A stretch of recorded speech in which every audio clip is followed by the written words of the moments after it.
Bienvenidas y bienvenidos a su programa Ya lo dijo la Corte, en el cual analizamos los fallos emblemáticos, las sentencias más relevantes del Tribunal Constitucional de México. En esta ocasión vamos a platicar con nuestros invitados del amparo directo en revisión 1956, diagonal 2020. Este es un pronunciamiento muy importante de nuestra Suprema Corte que nos va a permitir comprender, reflexionar, analizar sobre alguna expresión comercial en el mundo virtual, en el mundo digital, para preguntarnos cuáles son las responsabilidades y en todo caso con qué alcance de aquellas páginas web que administran servicios de anuncios comerciales, servicios donde se ofrecen a través de plataformas pues a veces ofertas de empleo, venta de productos, intercambio de servicios, etcétera, algo que es muy propio, pues diría incluso hasta cierto punto natural, muy extendido, de las redes telemáticas, de las redes tecnológicas. Bueno, para entender qué fue lo que la Corte discutió, cuál es el alcance de esta sentencia, le doy la bienvenida al programa, ya lo dijo la Corte, a Juan Carlos Salamanca. Juan Carlos, bienvenido a tu programa. ¿Qué tal, doctor? Muchas gracias por la invitación. Y gracias a ti por acompañarnos nuevamente. Y también le doy la bienvenida al programa, ya lo dijo la Corte, a María Eugenia Canchola. María Eugenia, muy bienvenida. Muchísimas gracias, doctor. Gracias, María Eugenia. Y pues, si quieres, empezamos contigo. Te quería preguntar, María Eugenia, te quería pedir, mejor dicho, si fueras tan amable de ofrecernos una explicación del contexto fáctico. Me refiero a los hechos que dan lugar al surgimiento del caso. Y luego también te pediría, María Eugenia, si fueras tan amable de referir cómo es que el caso llega a la Corte, porque pues en virtud de que se trata de un amparo directo en revisión, esto supone pues un recorrido en diversos momentos procesales, en diversas etapas, y también una construcción argumentativa diversa por parte de quienes intervinieron en esas etapas previas hasta que el caso pues, finalmente es puesto a consideración de la Suprema Corte. María Eugenia, por favor, adelante. Claro que sí, gracias. Primero que nada, para ponerlos en contexto, me gustaría comentarles que los hechos de este caso tuvieron lugar cuando una compañía de seguros especializada en temas agropecuarios acude con una empresa que preste el servicio de una plataforma electrónica para la publicación de dichas vacantes. Se hacen diversas ofertas de trabajo por parte de la compañía de seguros agropecuarios, buscando personas que tuvieran el perfil de ser especialistas agropecuarios y que tuvieran entre 25 y 45 años, entre otros requisitos. Una asociación civil que tiene como finalidad luchar contra actos de discriminación, judicializa el caso ante los tribunales de la Ciudad de México. Demanda la nulidad de estas ofertas de trabajo discriminatorias por contener el requisito de ser entre 25 y 45 años de edad. Además de la nulidad, demanda el retiro de las ofertas de trabajo y la eventual publicación de la sentencia que declare estos actos como discriminatorios, entre otras pretensiones. En primera instancia, se absuelve a las demandadas, que en este caso eran la empresa usuaria y la empresa que proporcionaba la plataforma. Son absueltas en primera instancia. Esta decisión se controvierte en apelación, en la cual se resuelve modificar la sentencia de primera instancia para efecto de tener probado el acto de discriminación consistente en la oferta de trabajo que establece como requisito el parámetro de edad de 25 a 45 años. Y una vez que se tiene probado este acto de discriminación, se responsabiliza tanto a la empresa usuaria como a la empresa que proporciona la plataforma. Esta decisión es controvertida por la empresa que proporciona la plataforma a través del juicio de amparo directo. El tribunal colegiado que tuvo conocimiento de este asunto consideró que los elementos importantes para señalar que la plataforma no tenía responsabilidad en cuanto al acto de discriminación Primero que nada, era porque el acto de discriminación había sido emitido por un tercero, que es la empresa usuaria. Segundo, se consideró que la plataforma no le era imputable el acto de los terceros, puesto que en su apartado de términos y condiciones establecía una condición en la que se hacía referencia a que no se podían publicar ofertas de trabajo discriminatorias. Eso fue el planteamiento central del tribunal colegiado. Sin embargo, la asociación civil que controvierte actos de discriminación acude a la revisión, que es como el caso llega a la Suprema Corte, para conocer si efectivamente se había dotado de contenido a la prohibición de discriminación contenida en el artículo 1 de la Constitución, al establecer que los intermediarios o plataformas electrónicas no serían responsables únicamente bajo ciertas condiciones. Esto es algo muy importante del asunto y fue básicamente lo que se estudió. Correcto. Muchísimas gracias, María Eugenia, por esta síntesis, a partir de la cual ya queda muy claro cómo es que el caso, en primer lugar, se plantea y en las sucesivas etapas procesales, pues ya después llega a conocimiento del máximo Tribunal de la República. Gracias, María Eugenia. Y ahora voy contigo, Juan Carlos Salamanca. Fíjate que, y obviamente lo vamos a platicar a lo largo del programa, pero escuchando a María Eugenia y también en la lectura de la sentencia, pude encontrar, me parece, Juan Carlos, y ahí va la pregunta, algún eco con resoluciones anteriores de la Suprema Corte sobre, por ejemplo, plataformas tecnológicas, en el caso anterior de transporte de pasajeros.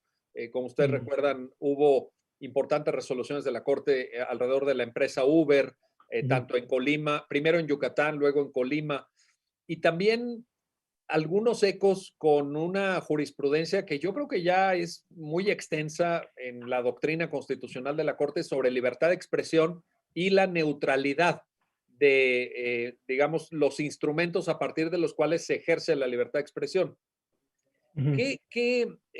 ¿Qué aporta esta nueva sentencia, Juan Carlos? ¿Por qué esta nueva sentencia da un paso adelante? ¿Hay aquí una doctrina novedosa en tu criterio, Juan Carlos?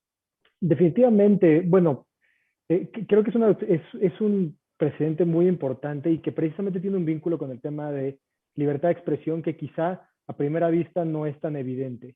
Eso tiene que ver con que, bueno, aquí estamos, a la hora de leer la sentencia, pues parece que estamos hablando únicamente de una plataforma que ofrece la oportunidad de que empresas publiquen sus vacantes, ¿no? Podemos decir en primera instancia, ¿esto qué tiene que ver con libertad de expresión?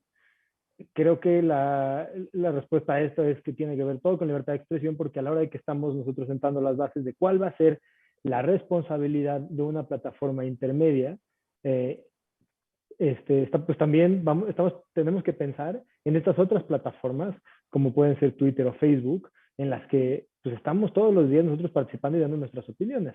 Entonces, en realidad este caso está súper conectado a una discusión mucho más global del tema de moderación de contenidos, ¿no? Es un debate que se lleva teniendo ya por mucho tiempo en los últimos años, que en particular se volvió súper controversial a raíz de las elecciones en Estados Unidos de 2016 y la intervención de Rusia en esas elecciones, en la que de repente todo el mundo volteó a ver a las plataformas y dijo, bueno, ¿qué están haciendo ustedes para proteger la integridad de la democracia cuando están metiéndose muchos temas de desinformación, muchos temas maliciosos?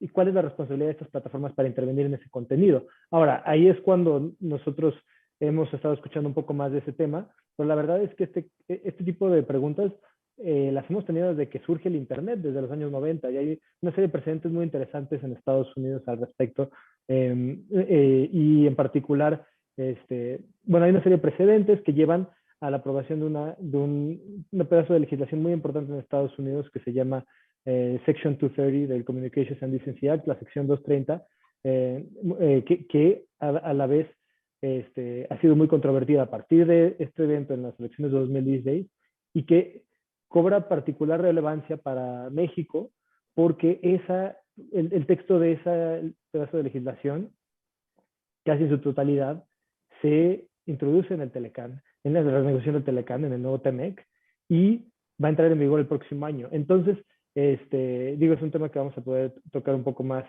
adelante, pero creo que es importante que tengamos en cuenta que esta discusión está enmarcada por ese debate que es mucho más extenso respecto a la responsabilidad de plataformas y precisamente cuáles son los elementos que tenemos que voltear a ver dependiendo cuál es la plataforma a la que nos estamos enfrentando, ¿no? Ya sea Uber, ya sea una plataforma de servicios para vender productos como puede ser eBay, una plataforma para postear ofertas de trabajo, como este caso, hoy son plataformas que son únicamente para publicar contenidos de texto, ¿no? Como Twitter.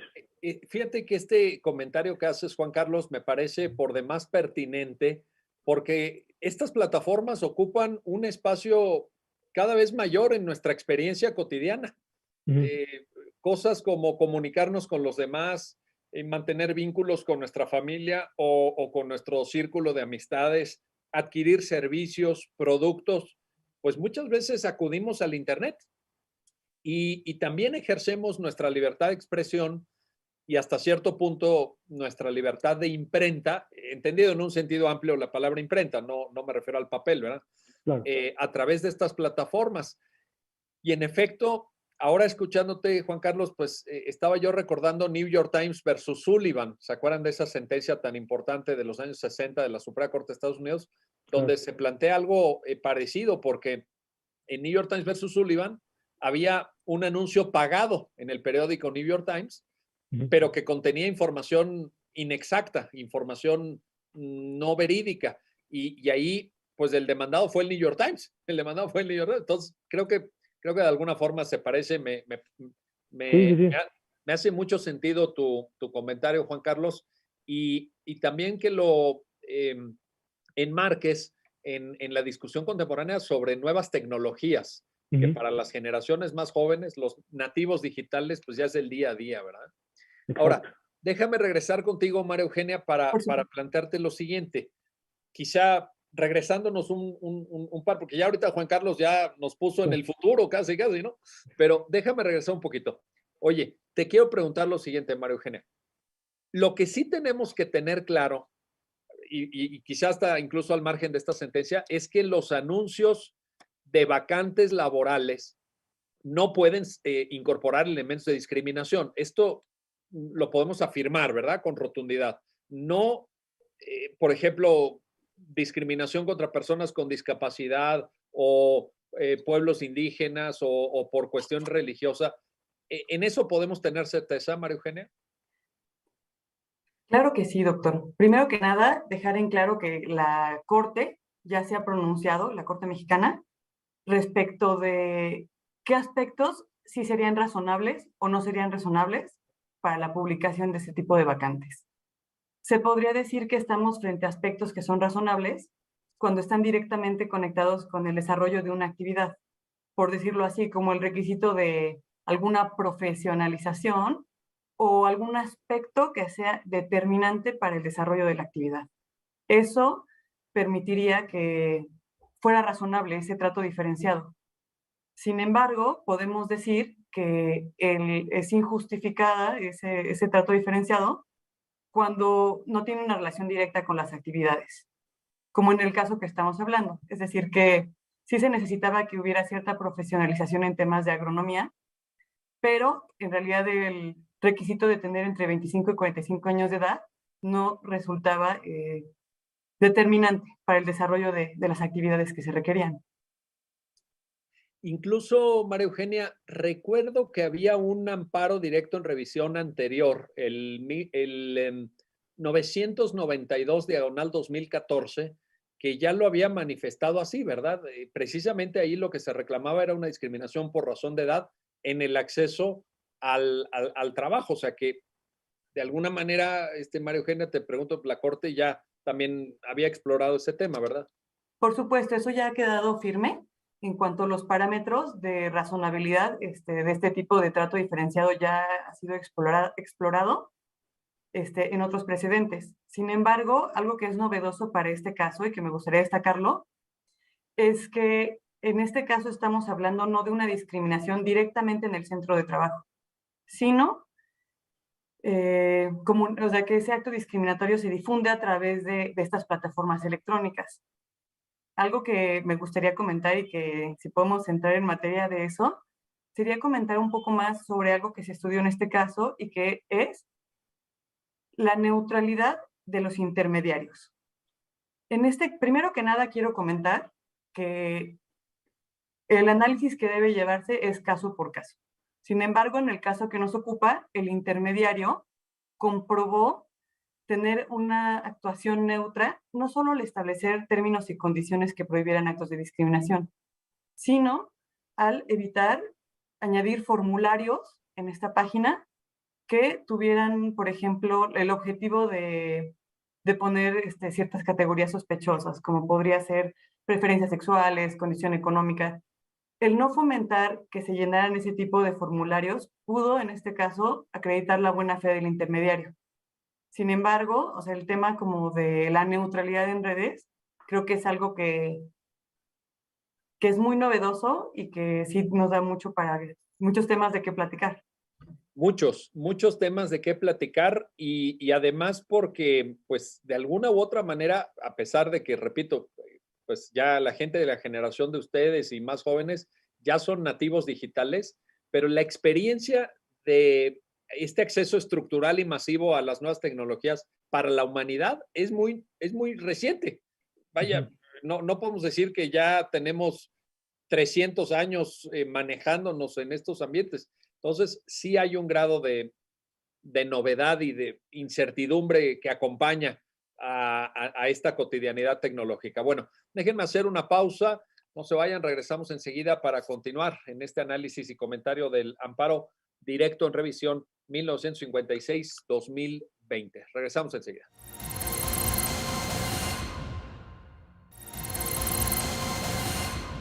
Ya estamos de vuelta, ya estamos de regreso en su programa, ya lo dijo la Corte, para seguir analizando esta sentencia, la que resuelve el amparo directo en revisión 1956-2020 con nuestros invitados. Y ahora quiero regresar contigo, Juan Carlos Salamanca, para plantearte lo siguiente. A ver, María Eugenia, antes de la pausa que acabamos de hacer, planteaba el que creo que es el tema que representa la columna vertebral de la sentencia, la neutralidad.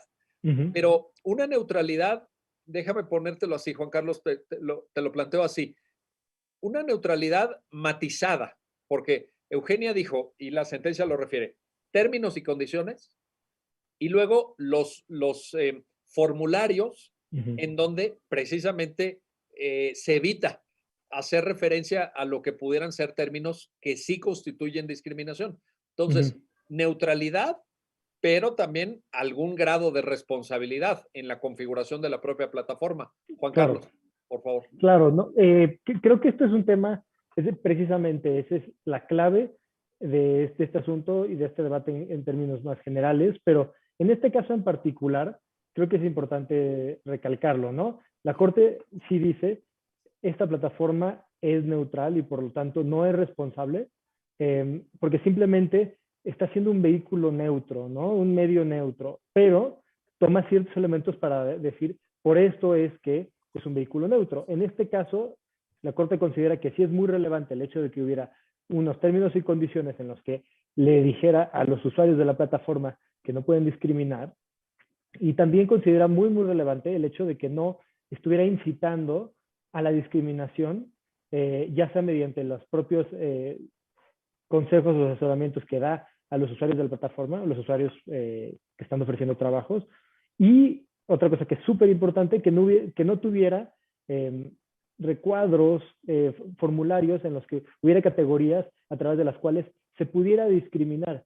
Y creo que es importante recalcar que estos son los elementos que considera relevantes la Corte en este caso, pero podrían ser diferentes en otras circunstancias, ¿no? Podría ser que quizá considera en este caso que es muy importante los términos y condiciones tal cual como están redactados, pero a mí no me cuesta trabajo imaginarme supuestos en los que podrían haber plataformas que quizás ni siquiera cuentan con términos y condiciones que pudieran considerarse neutras, siempre y cuando se cumplan con otra serie de condiciones.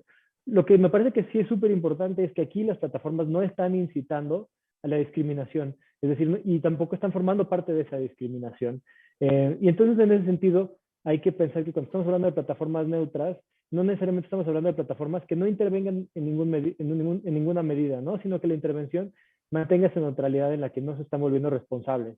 Por ejemplo, ¿qué pasaría si la plataforma, por ejemplo, ofrece una herramienta para corregir la ortografía o la gramática de los textos que se están publicando para ofertar los trabajos? ¿Podríamos decir que la plataforma pierde la neutralidad porque ya está interviniendo en el texto?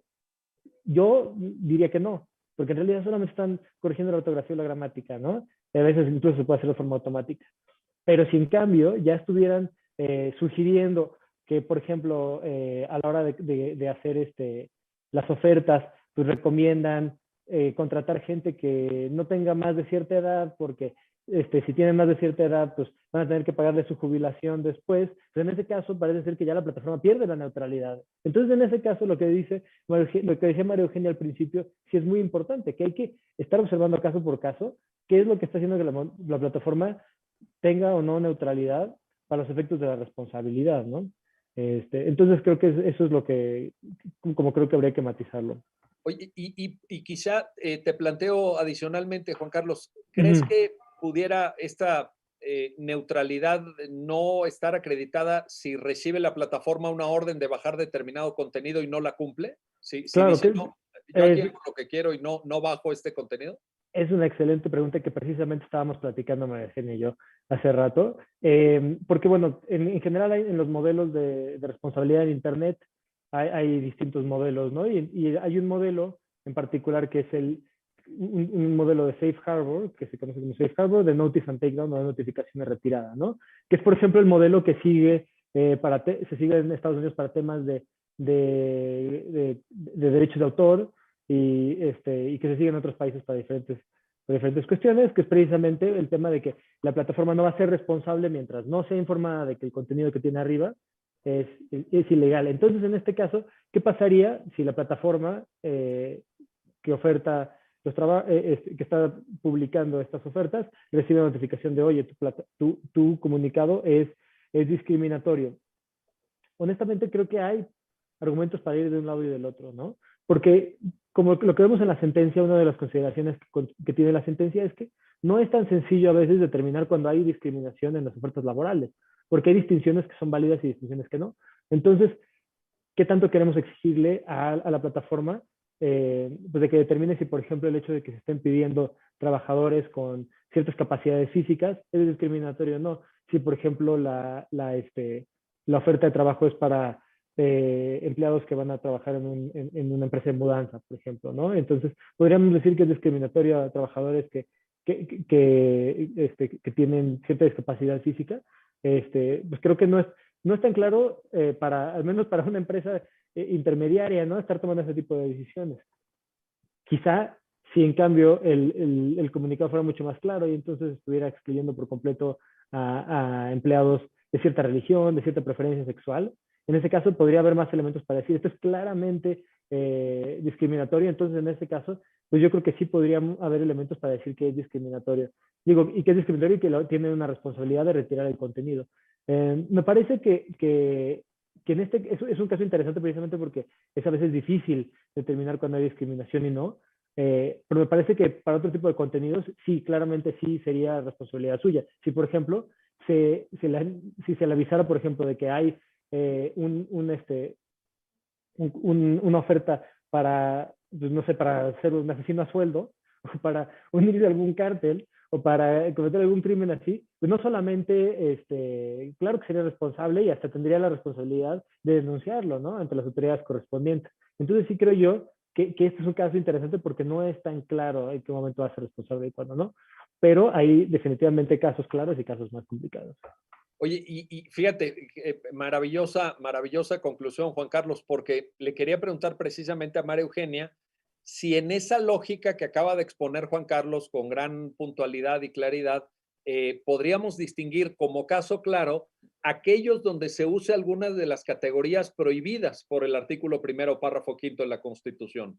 Porque ya, por ejemplo, en el precedente que les citaba yo del ADR 992-2014, y bueno, en la copiosa jurisprudencia de la Suprema Corte sobre Igualdad y No Discriminación, la identificación de categorías sospechosas, pues comporta también la edad.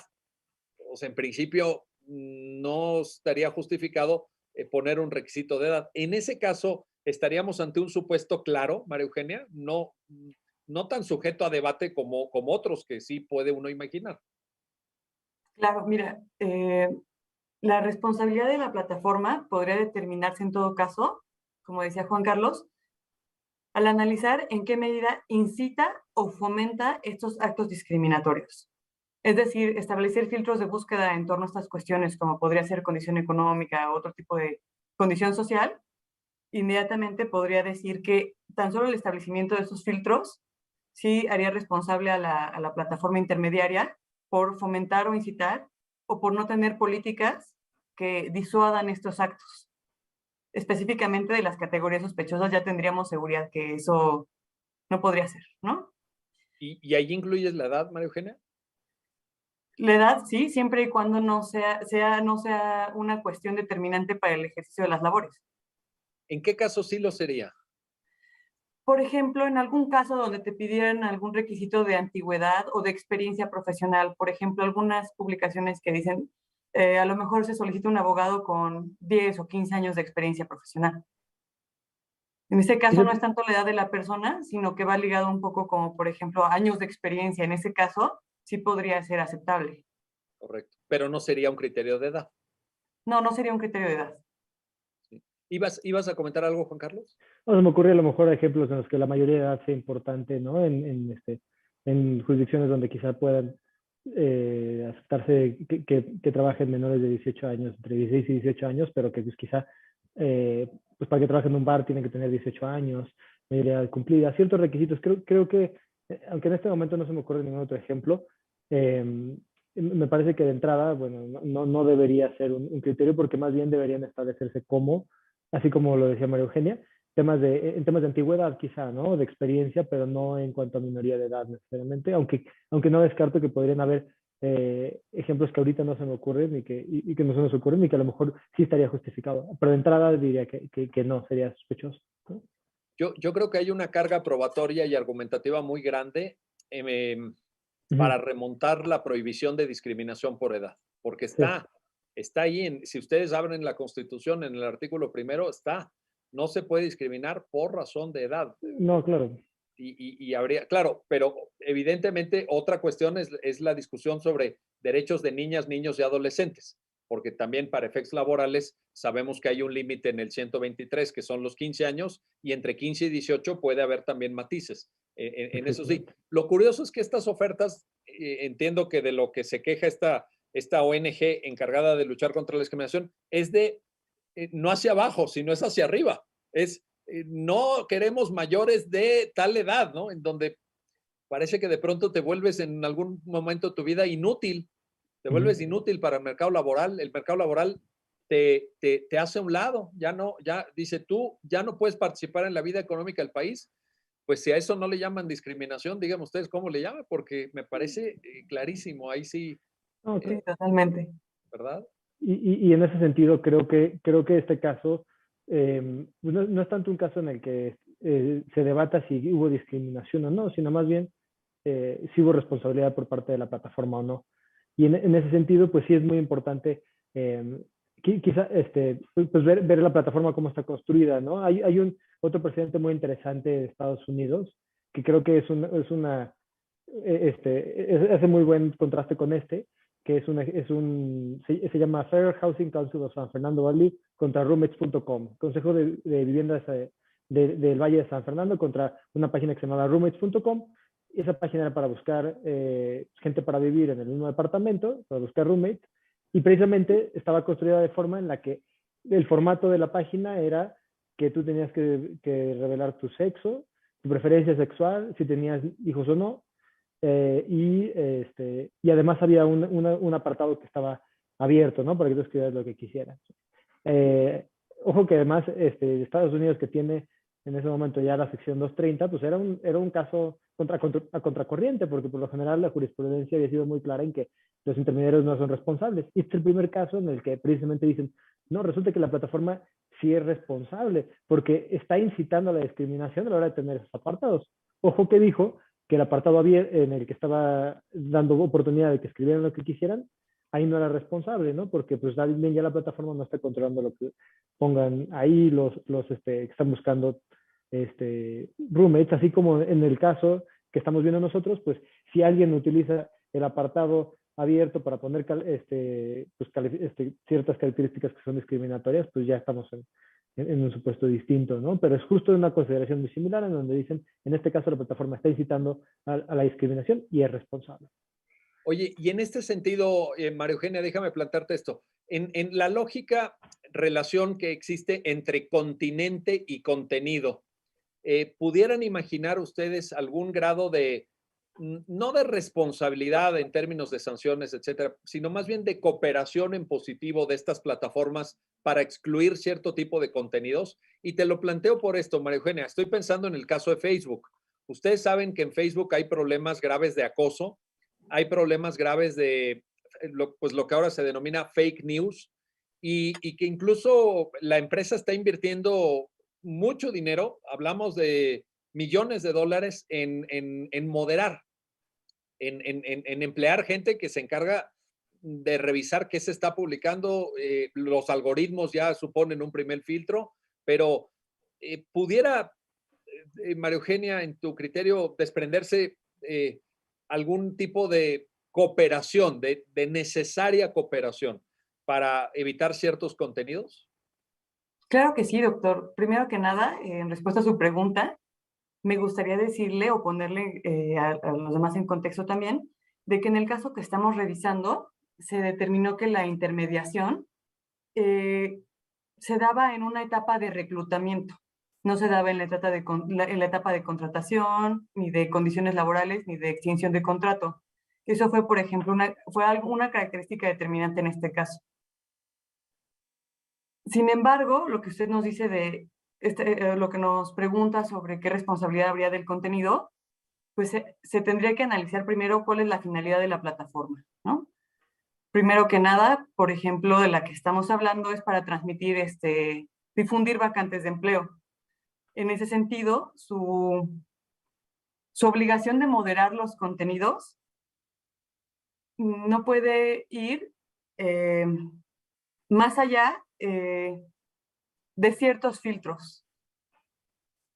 Y bueno, para explicarme mejor, me gustaría decir que, pues sí, esta labor de moderación, hay muchas dudas al respecto todavía y todavía tendría que explorarse, porque platicaba con Juan Carlos que incluso podría ser un incentivo perverso el decir, si vas a moderar, tienes que hacerlo bien o con cierta calidad, porque si no la responsabilidad es tuya. Si al parecer no moderas nada y no intervienes, esto puede provocar también como que hay un entendimiento de que la neutralidad es simplemente no intervenir. Sin embargo, la neutralidad también se alcanza con el establecimiento de políticas o, como nos menciona usted, un trabajo conjunto o una actividad conjunta en donde se eviten los actos discriminatorios. Efectivamente, sí existe la relación. Oye, Perdón. déjame te planteo esto, Juan Carlos. En esta misma lógica que apunta María Eugenia, pues obviamente tenemos que reconocer que habrá zonas grises, habrá zonas donde tengamos muchas dudas, porque yo, por ejemplo, puedo identificar con claridad la necesaria cooperación de plataformas que no tienen que permanecer neutrales frente al lenguaje de odio, ¿no? El hate speech, frente a actos discriminatorios evidentes, ¿no? Una convocatoria de trabajo donde se excluya a individuos de cierta religión o que obligue, como decías, Juan Carlos, a revelar la preferencia sexual. Pues a mí me parece que la plataforma ahí no puede decir, yo es que yo soy neutral y me pasó en este anuncio y yo lo puse. Yo creo que ahí sí. Pero habrá otras, por ejemplo, recuerdo ahorita un famoso primero artículo y luego libro de este profesor norteamericano, Cass Sunstein, donde hablaba precisamente de la necesidad de generar disensos y de dar, como lo defendió el Justice Black hace muchos años en la Corte Suprema de Estados Unidos, pues un carácter expansivo al political speech, ¿no? Ujú, A, ujú. a los debates políticos donde de repente se pueden defender posturas que uno diría, no, no, no, pues espérame, ¿no? Estos Sí, cuates de sí, sí. plano ya exageraron. Bueno, pero no es lenguaje de odio. ¿Puede, Juan Carlos, identificarse estas zonas grises? Yo creo que es un tema interesantísimo. Y aquí voy a dar mi opinión personal. Eh, a mí me parece que tenemos que ser muy cuidadosos a la hora de elevar la responsabilidad de las plataformas, en particular las plataformas que son importantes para la discusión de temas eh, políticos, de temas públicos, que no es el caso de la plataforma que estamos discutiendo en este caso, por cierto. Debemos ser muy cuidadosos a la hora de subir las responsabilidades por el contenido que se publique en ellas, precisamente porque corremos el riesgo de que haya una censura colateral por parte de ellas. Las plataformas, a diferencia, por ejemplo, de un periódico cuando publica a sus columnistas, sus articulistas, pues, tiene una labor muy diferente, ¿no? Puede ser a veces que se les compare, pero eso es una labor distinta.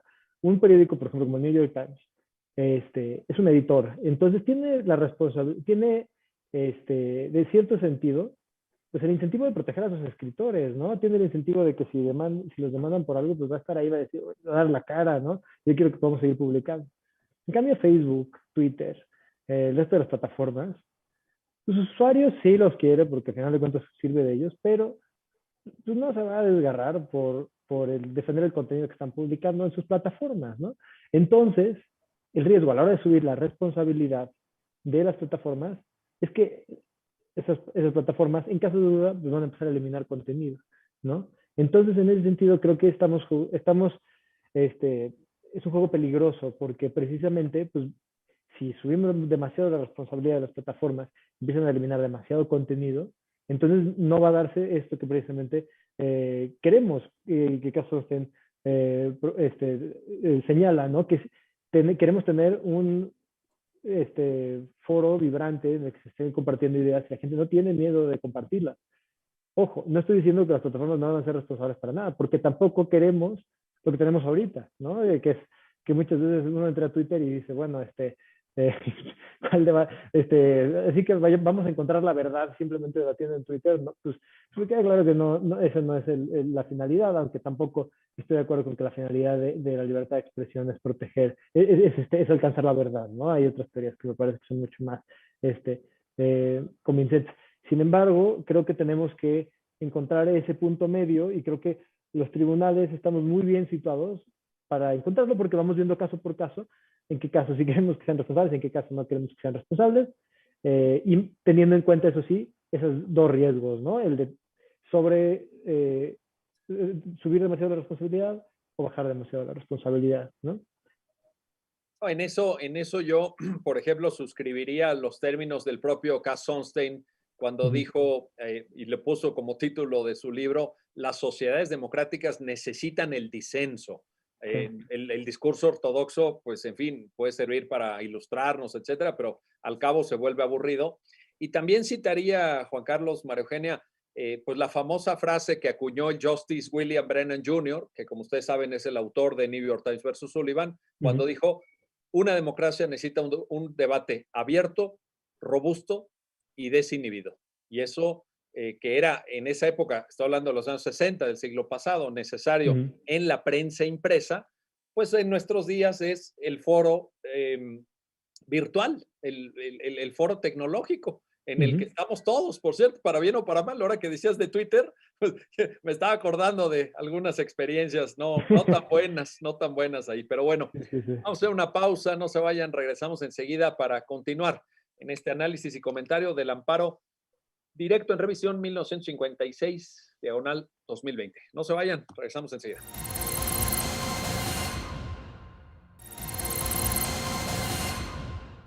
Ya estamos de vuelta, ya estamos de regreso en este programa, ya lo dijo la Corte, para seguir comentando con nuestros invitados sobre lo que resolvió el Tribunal Constitucional de México en la sentencia del amparo directo en revisión 1956-2020. Y regreso contigo, María Eugenia Canchola, para preguntarte lo siguiente. En este sentido de neutralidad, obviamente se ve a las plataformas como un mero instrumento, digamos, como una herramienta. Esto me remonta a la discusión que ustedes conocen, María Eugenia, Juan Carlos, sobre Uber, porque justamente nuestra Suprema Corte, como otros tribunales del mundo, tuvieron que discutir Uber, ¿qué es?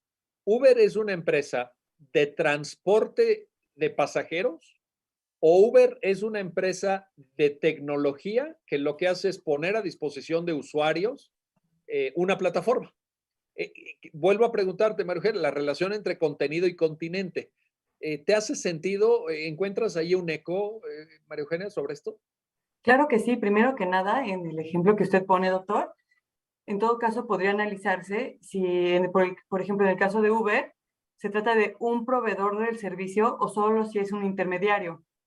Yo consideraría que en el caso que usted nos menciona, sí podría tratarse como de un proveedor de servicio y por ende tener otras implicaciones.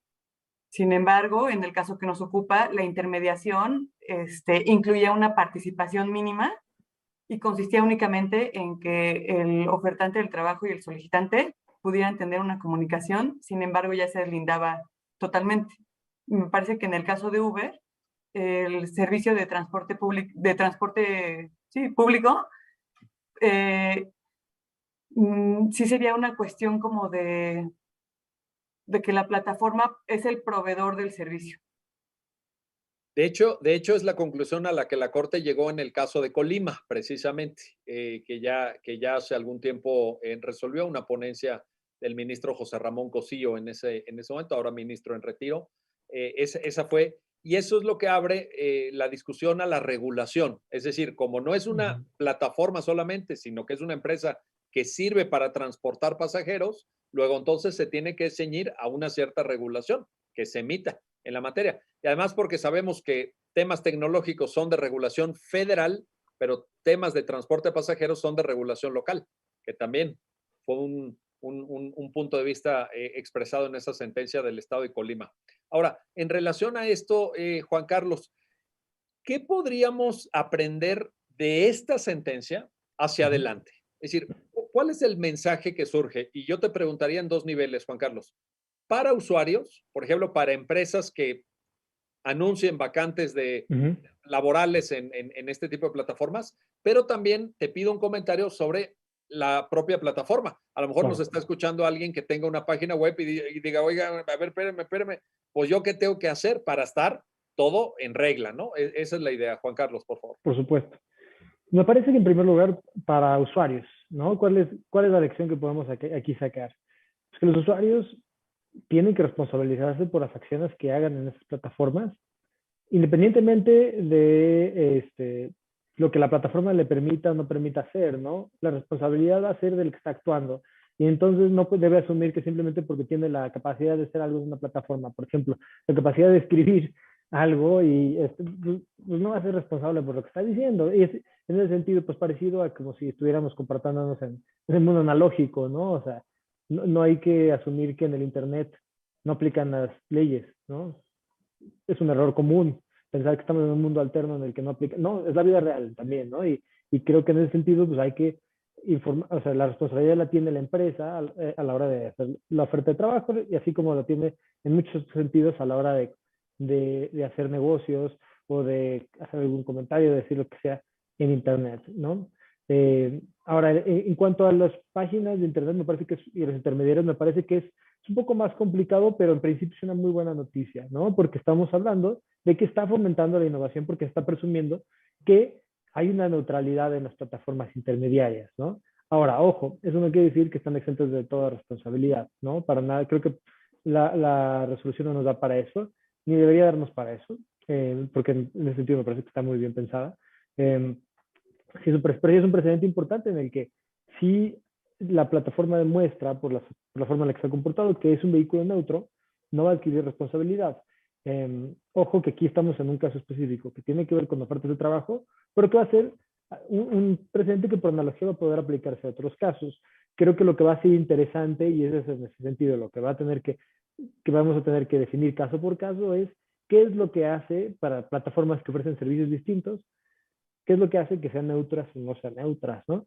Y además me gustaría retomar y recordar algo que mencioné en mi primera intervención, que es el tema de que el próximo año entra en vigor este artículo del TMEC relativo que es básicamente un copy-paste de la sección 230, ¿no? Y que probablemente va a tener que regularse y que sí brinda bastante neutralidad a las plataformas, pero que aquí en México vamos a tener que adecuarlo, pensarlo y pensar, a ver, ¿esto qué quiere decir, no? Porque a mí me parece que no quiere ni puede decir que están exentos de toda responsabilidad, ¿no? Porque nos ha quedado claro, después de ver lo que pasaba en los últimos años, que no queremos eso, ¿no? Queremos que también las plataformas tengan cierta responsabilidad. La pregunta difícil es cuánta, qué punto, pero bueno, en principio hay neutralidad para las plataformas y eso me parece que es una buena noticia para la innovación, para Internet también para los usuarios, ¿no? Sí, es una visión liberal, es una visión en favor de las libertades. Ese es el sentido de la resolución de la Corte. En eso coincido y eso siempre hay que subrayarlo. Siempre hay que subrayarlo, incluso diría más, desde mi punto de vista al menos, siempre hay que aplaudirlo. Claro. Las libertades son fundamentales. Ahora, te planteo esto, María Eugenia. La sentencia dice que esta neutralidad se soporta en varias condiciones. Una de ellas, precisamente este documento de términos y condiciones, ¿no? Hay un movimiento muy fuerte en Estados Unidos, seguramente ustedes lo conocen, para simplificar estos documentos porque dicen que nadie los lee, ¿no? Por ejemplo, cuando las personas van a abrir por primera vez su cuenta de Facebook, pues les aparece ahí, ¿está usted de acuerdo con los términos y condiciones? Y son quién sé cuántas páginas. Y yo creo que el 99.98% de las personas no lo leen y el 0.02 pues son abogadas o abogados con mucho tiempo libre, ¿no? Que a lo mejor quieren ver el modelo de redacción o alguna cosa así. ¿Cabría también hacer ahí algún apunte sobre esto, María Eugenia, sobre la simplificación del lenguaje, sobre el acceso a este tipo de informaciones que en la prisa del mundo contemporáneo casi nadie tiene el tiempo, la paciencia de leer? ¿Verías ahí también un punto a mencionar o no? Claro que sí, doctor. Primero que nada, para decirle que en el tema de la cláusula de términos y condiciones que solicita que no se publiquen ofertas de trabajo discriminatorias, no basta con el establecimiento de una cláusula así únicamente. Porque, como usted lo comenta, más allá de si las personas se toman el tiempo de ver qué servicio están contratando o qué servicio no están contratando, ese tipo de cláusula podría no ser o no excluir de responsabilidad a la plataforma si se comprueba que la plataforma no es neutra. Es decir, la cláusula en sí misma no dota de neutralidad a la plataforma. Lo que sí podría ser importante para advertir la neutralidad de la plataforma podría ser el establecimiento de políticas para evitar actos discriminatorios, y que podrían ser, por un ejemplo, otorgar alguna asesoría o alguna dirección al momento de publicar, tal vez algún video o algo donde se sugiera no incurrir en esas cuestiones. O sea, hacerlo una comunicación más directa, una intervención, o sea, acciones para evitar la discriminación. Oye, en ese sentido, María Eugenia, diríamos que el apartado de términos y condiciones es algo necesario para alcanzar la neutralidad, pero no suficiente. Se tiene que acompañar con otros elementos, ¿lo podremos definir así? Exactamente, se tiene que fortalecer o la neutralidad se tiene que fortalecer con otras cuestiones. Exacto. Como podría ser el establecimiento de políticas antidiscriminatorias dentro de la plataforma. O sea, no solo la cláusula. Y fíjate, ahorita que te escuchaba, pensaba también en un sistema casi automático de quejas, ¿no? Como ese que refería Juan Carlos hace un rato, donde en lo que funciona para derechos de autor. Es decir, un simple aviso y pues baja el contenido, alguna revisión, en fin, algún elemento de razonabilidad, pero también ahí se demostraría el compromiso de la plataforma hacia la protección de valores constitucionales, ¿no? Sí, incluso, por ejemplo, cuando hay un reporte de alguna situación discriminatoria o violenta, en algunas plataformas se podría pues tener como un elemento de conocimiento, es decir, a partir de cuando la plataforma realmente toma conocimiento de los actos discriminatorios. Porque en un principio parecería que solo el contenido de las publicaciones no, a lo mejor no es posible distinguirse tanto como cuando tienes un aviso de que efectivamente hay un acto. Es como si alguien levantara una banderita roja, ¿no? Es como un aviso, decir, oigan, aguas aquí, y que eso genere una reacción, porque también, por ejemplo, en este caso, pues fíjense, se llegó a un amparo directo en revisión, o sea, quiere decir que se litigó prolongadamente, que tuvieron la paciencia de darle seguimiento, bueno, una de las dos empresas, porque la otra pues ya se quedó por el camino, ¿verdad? Pero esta que es la de la plataforma, pues llegó hasta las últimas consecuencias. Yo no sé si en todos los casos esto sea posible, porque habrá personas que no tengan tan buena asesoría jurídica, que no tengan ese tiempo, esos recursos, ese conocimiento jurídico. Entonces, un mecanismo de esta índole, María Eugenia, le daría más rapidez, que en el mundo de la tecnología, pues también es un punto a considerar, ¿no? Claro, puede ser acciones que prevengan que estos casos lleguen a judicializarse. Simplemente, si la finalidad de que se judicialice el caso es nulificar el acto de discriminación y retirarlo del público, retirarlo, eso podría incluso lograrse desde un ámbito antes de los tribunales, si la plataforma decide intervenir para retirar este acto. Correcto. Oye, Juan Carlos, nos quedan pocos minutos ya de programa, pero no quiero despedirme sin preguntarte lo siguiente. Ciertamente celebramos, yo creo que estamos de acuerdo aquí, María Eugenia, tú, Juan Carlos, y desde luego un servidor, en que hay que hacer una defensa a ultranza de las libertades, hay que generar la innovación, tú lo citabas, Juan Carlos, el emprendedurismo también, como se dice, y esto es algo valioso para el desarrollo de la economía, el desarrollo de las sociedades, etcétera.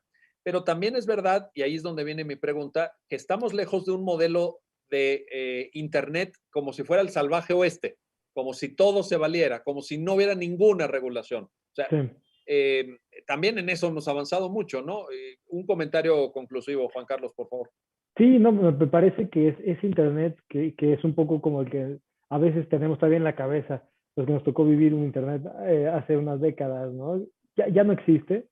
Y en cierto sentido me parece que también es positivo, ¿no? Porque también han habido eventos en décadas recientes que pues demuestran que tampoco queremos un Internet que no esté regulado y moderado. Ojo, no estoy diciendo que eso necesariamente quiere decir que sean los gobiernos los que tengan que regularlo, también hay formas de crearlo en lo que sean las propias plataformas las que moderen el contenido, ¿no?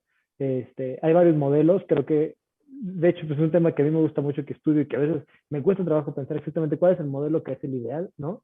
Pero sí, definitivamente tampoco queremos un viejo oeste, ¿no? Porque si no tenemos páginas como 8chan, por ejemplo, que es una página pues, infame en la que hay foros de discriminación, de neonazis, donde por ejemplo, los que cometieron varios asesinatos en Christchurch, en Nueva Zelanda, y creo que también uno en Texas, fueron a esa página y publicaron ahí manifiestos de odio, discurso de odio, y tampoco queremos tener eso en el Internet. El tema es cómo encontramos ese balance, y me parece que sí, definitivamente, los gobiernos, los poderes legislativos, los jueces, tienen una labor muy importante, pero también hay cierta labor que ya no les corresponde a ellos tampoco, ¿no? Y que va a corresponder a otros jugadores, ¿no? Que son desde las páginas, las plataformas, que son también, por ejemplo, órganos que tienen que ver con competencia económica, que es algo que a veces pasa muy desapercibido, pero que es bien importante que se mantenga un Internet donde diferentes compañías puedan competir y crear espacios para todos, y que a lo mejor se creen incentivos para que compitan en temas de precisamente quién tiene la mejor regulación y quién no. Son diferentes modelos que están buscando, y creo que no podemos quedarnos atrás en ese tipo de experimentos aquí en México. Tenemos que poner mucha atención cuáles son las discusiones de la vanguardia tanto en Estados Unidos como en Europa, que están avanzados en dos temas muy diferentes, ¿no? Por ejemplo, en Europa hay que volver a ver para temas de privacidad. Y en fin, aquí en México sí cuestionarnos cómo queremos que sea nuestro Internet, queremos que sea un Internet libre, pero tampoco queremos que sea un Internet peligroso, ¿no? Y violento y que tenga cosas terribles, ¿no? Queremos un Internet en el que precisamente se fomenten esas libertades y haya capacidad para que los usuarios se sientan a gusto de tener discusiones, de ser innovadores y vaya, pues de ser el Internet que queremos en este siglo XXI. Y en esa dirección va esta sentencia. Me parece que va en esa dirección que tú señalas. María Eugenia Canchola, Juan Carlos Salamanca, gracias. Gracias a ambos por ayudarnos a entender el alcance y significado de esta importante sentencia, la que resuelve el amparo directo en revisión 1956-2020. Y gracias a usted que hace posible su programa, ya lo dijo la Corte, en el cual analizamos los fallos emblemáticos, las sentencias más relevantes del Tribunal Constitucional de México. Hasta pronto.